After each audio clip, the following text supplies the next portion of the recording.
WAND Investigates' Doug Wolf shows us how state employees exploited a government loan program for millions of dollars. It's a ripoff costing taxpayers more than $2.8 million, a fraud committed by government employees working for the state of Illinois. The reality is our taxpayers are getting crushed here in Illinois, and there's absolutely no excuse for state employees to be ripping us off as well. The fraud dates back to 2020 and 2021 at the height of the COVID pandemic. Small Business Administration loans under the Paycheck Protection Program, better known as PPP. Loans which were fully or partially forgivable, a feature which was attractive to legitimate borrowers and fraudsters looking to rob the system. Over 500 cases of state employees abusing the PPP loan program. Republican State Representative Regan Deering points to the abuse being paid for by taxpayers. The Office of the Executive Inspector General in her annual 2025 report, citing specific cases of fraud by state employees, creating fake companies to obtain those government loans and then never paying back a dime. Or anyone who is in fact responsible for paying their own taxes and being held to very high standards would demand that the same is happening at our state of Illinois. State employees cited by the Inspector General either resigned, were fired, and in some cases were prosecuted. Some examples.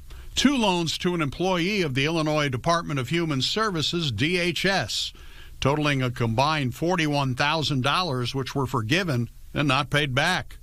Our WAND Investigates review of her case shows she claimed to be the operator of beauty salons to obtain the loans.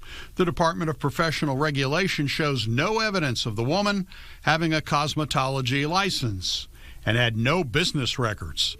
The Executive Inspector General found she used the money to pay herself, to pay bills, gave some money to relatives. She was fired by DHS. The second example was for a $20,832 forgivable loan to an employee of the Illinois Department of Military Affairs, which used false income and payroll information.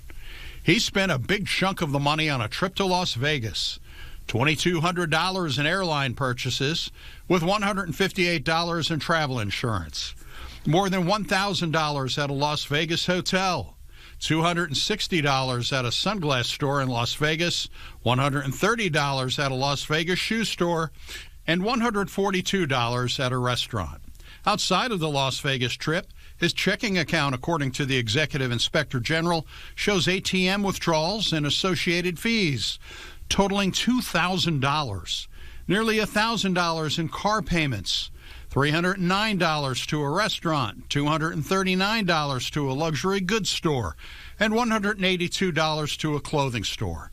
Over a 2-month period, there were also $3,000 in purchases at various restaurants, gas stations, pet stores, and bowling alleys. He was given an opportunity to resign from his state job, and when he did not, he was fired. From time to time, the Illinois Attorney General steps in to take state employees to court, as was the case in February. She pled to a Class 2 felony and is paying restitution. I think her loan was over $20,000, and now she's on probation for 24 months. In another case conducted by the Attorney General, an employee of the Illinois Department of Health Care and Family Services was sentenced to pay full restitution for the $41,600 she obtained through the PPP loan program. The 56-year-old woman was also sentenced to 24 months probation and 30 hours of community service after pleading guilty to Class 4 felony income tax fraud. Those are just a couple of cases where there has been a prosecution. Most get away simply losing their jobs. And of those that have been held accountable, they've been allowed to retire or resign. Some of them have gotten admonished, maybe a letter in their file. The one department with the most employees caught in the last year was the Illinois Department of Human Services, DHS. When we have a department that's got a critical mission for taking care of the least of ours in the state, and then we find that they're turning around and ripping people off on their own time.